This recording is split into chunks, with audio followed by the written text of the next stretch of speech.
ఉన్నది. మీరు కూడా సహకరించండి. ఏవైతే పునరుద్ధరించినో వాటిని అప్పుడప్పుడు చూపించండి. వాళ్ళని కూడా కొంచెం ప్రోత్సహించండి. నిన్న మన పార్కులలో ఆయన ర్యాలీలు తీస్తారు, ఏ ఒక్క దగ్గర వేస్తలేరు.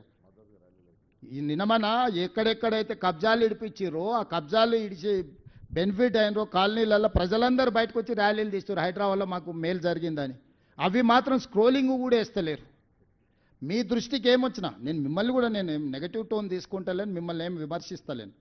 ఇది చాలా ఒక దీర్ఘకాలికంగా చేయాల్సిన పని. 1 by 1 చేసుకుంటూ వస్తున్నాం. ప్రభుత్వానికి కూడా వ్యవస్థలకు కూడా పరిమితులు ఉంటాయి. సమస్యల్ని చూసుకొని ముందుకు వెళ్తూ ఈ ప్రయత్నం చేస్తున్నాం. భవిష్యత్తులో ఇంకా బలంగా పనిచేస్తాం. సీఎం గారు కేటీఆర్ పదే పదే అంటున్నాడు, డ్రగ్స్ మీద నిజంగా తప్పు చేసి ఉంటే శిక్షించవచ్చు కదా, ఈ ప్రభుత్వం ఉంది, మా బామ్మర్ది సేవించాడని పదే పదే సీఎం అంటుంటాడు. నిజంగా ఆధారాలు ఉంటే ఈ ప్రభుత్వం ఉంది, ఎందుకు అరెస్ట్ చేయట్లేదు అనేది కోర్టుకు పోయి బెయిల్ తెచ్చుకున్నందుకు వచ్చింది సమస్య. శిక్షించడానికి కాదు. కేసులు కట్టిన మొయినాబాద్ పోలీస్ స్టేషన్లో ఎఫ్ఐఆర్ ఉంది, మీరే చూడరు. అందరిని పట్టుకొచ్చినాం. అందరిని ఎవరెవరి మీద అయితే కేసులు పెట్టినో దాంట్లో వీళ్ళందరూ ఏంటంటే డ్రగ్స్ అమ్మేవాడికి శిక్ష ఉంది, డ్రగ్స్ సేవించేవాడికి శిక్ష లేదు, సానుభూతి ఉంది. అందుకే బెయిలబుల్ సెక్షన్స్. డ్రంక్ అండ్ డ్రైవ్లో జైలుకు తోలుతుంది, కానీ గంజాయి, కొకైన్, హెరాయిన్ తీసుకుంటే స్టేషన్ బెయిలబుల్ సెక్షన్స్ ఉన్నాయి. చట్టాన్ని సవరించాల్సిన అవసరం ఉంది. నేను చీఫ్ జస్టిస్ ఆఫ్ ఇండియా కలిసినప్పుడు నేను వారికి విజ్ఞప్తి చేసిన, చట్టంలో లొసుగు ఏంటంటే కొకైన్, హెరాయిన్ ఇట్లాంటి అత్యంత ప్రమాదకరమైన మాదక ద్రవ్యాలను సేవించిన వాళ్ళను సానుభూతితో చూడాలి, వాళ్ళు బాధితులని ఉంది చట్టంలో. దాంతో బాధితుల కింద ఇట్లా నడుచుకుంటూ అట్లా ఇంటికి వచ్చేస్తారు. దాంతో ఇంకా ధైర్యం వచ్చి రెండింతలు కొడుతుర్రు. అసలు విచిత్రంగా ఉన్నది చట్టం. అక్కడక్కడ రోడ్ల మీద డ్రంక్ అండ్ డ్రైవ్ ఉంటే వారం వారం రోజులు జైలుకు తోలుతురు తాగి నడిపినందుకు. ఇంత ప్రమాదకరమైన దీంట్లో స్టేషన్ బెయిలబుల్ ఉన్నాయి సెక్షన్స్.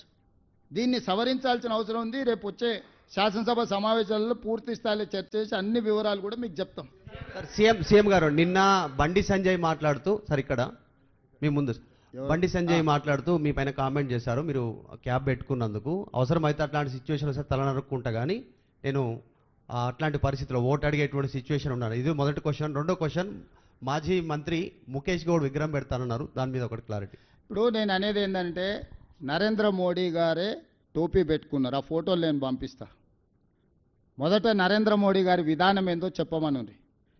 నేను హిందువును, నా మతాన్ని నేను ఆచరిస్తాను, నేను ఇతర మతాలను గౌరవిస్తాను, ముస్లిం అయినా, సిక్ అయినా, క్రిస్టియన్ అయినా నేను వాటిని గౌరవిస్తాను. నేను తెలంగాణ రాష్ట్ర ముఖ్యమంత్రిగా అన్ని మతాలను, అన్ని కులాలను సమానంగా చూడడం నా బాధ్యత.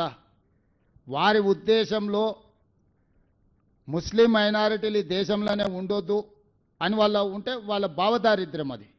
బండి సంజయ్ గారి ఆలోచనలనే లోపం ఉన్నది. వాళ్ళ భారతీయ జనతా పార్టీ నాయకులు ఎంతమంది టోపీలు పెట్టుకున్నారో నేను అన్ని బండి సంజయ్ గారికి పంపిస్తా. మొదట దాని సంగతి తేల్చిన తర్వాత నా గురించి. నేను తెలియకుండానో అవసరానికో టోపీ పెట్టుకోలే, చాలాసార్లు టోపీ పెట్టుకున్నా. మైనారిటీల దగ్గరికి వెళ్ళినప్పుడు వాళ్ళ మత సాంప్రదాయం ప్రకారం మనకి ఇచ్చినప్పుడు పెట్టుకుంటాం. మనం గుళ్ళో పూజకి వెళ్తాం. నేను మన శంకర మఠానికి వెళ్ళినా, అక్కడ సాంప్రదాయం ఏంది, నువ్వు పైన ఏం వేసుకోకూడదు, లుంగి కట్టుకోవాలి అన్నారు. మొత్తం షర్టు అన్నీ తీసేసి లుంగి కట్టుకొని ఆ సాంప్రదాయాన్ని గౌరవించిన. దానికి హిందూ మతతత్వవాది అంటారా? ఎక్కడికి వెళ్ళినప్పుడు ఆ మతాన్ని గౌరవించడం అనేది మన బాధ్యత. నేను అక్కడికి వెళ్ళినప్పుడు వాళ్ళు నాకు ఇది ఇచ్చిండ్రు, నేను ఆ మతాన్ని గౌరవించే ఉద్దేశంతో నా టోపీ పెట్టుకున్నా. అంతకంటే ముందు చర్చ్ ఫాదర్స్ వచ్చారు ఇక్కడికి, వాళ్ళు ప్రార్థన చేసిండ్రు. తప్పేముంది? సర్వమత సమ్మేళనమే మా ప్రభుత్వము. మేము ఒక మత వివక్ష అనేది మేము చూపించము. సీఎం గారు 2004 నుంచి 2014 వరకు పాలన చెప్పారు. ఎవరో పేరు చెప్పా? రాజిరెడ్డి సార్. 2004 నుంచి 2014 వరకు చెప్పారు. 2014 నుంచి 2023 వరకు మీ 10 సంవత్సరాలు, వాళ్ళ 10 సంవత్సరాలు, ఇప్పుడు 2 సంవత్సరాల ప్రజాపాలన గురించి కూడా చెప్పారు.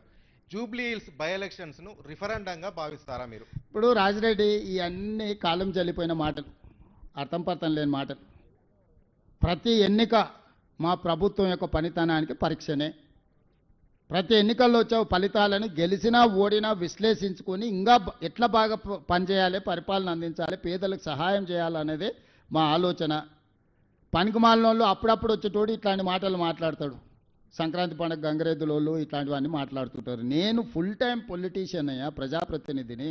2006లో జడ్పీటీసీకి ఎన్నిక అయినప్పటి నుంచి 2026 వరకు 20 సంవత్సరాలు నిత్యం ప్రజలలో ఉండి ప్రతిపక్షంలో ఉంటే ప్రశ్నించడం, ప్రభుత్వంలో ఉంటే పరిపాలన చేయడం. ఇదే ప్రజాస్వామిక స్ఫూర్తి. దాని ప్రకారం ముందుకు వెళ్తున్నాం. వాళ్ళు ఏం మాట్లాడుకుంటారో ఏమో, వాళ్ళ అభిప్రాయాలు ఏంటో. అసలు కేసీఆర్ బయటకే రాలే, ప్రధాన ప్రతిపక్ష నాయకుడు. ఓటే అడుగుతలేడు కదా, ఇక పోటీ ఎక్కడిది? ఫస్ట్ చంద్రశేఖరరావు ఓటు అడిగితే కదా వీళ్ళని ఎవడు నమ్మిండు? తండ్రే నమ్మడు. తండ్రి నమ్ముతాడా వీళ్ళను? వీళ్ళు దొంగలని ఆయనే ఎన్నోసార్లు మీ పోయిన వాళ్ళు అందరికీ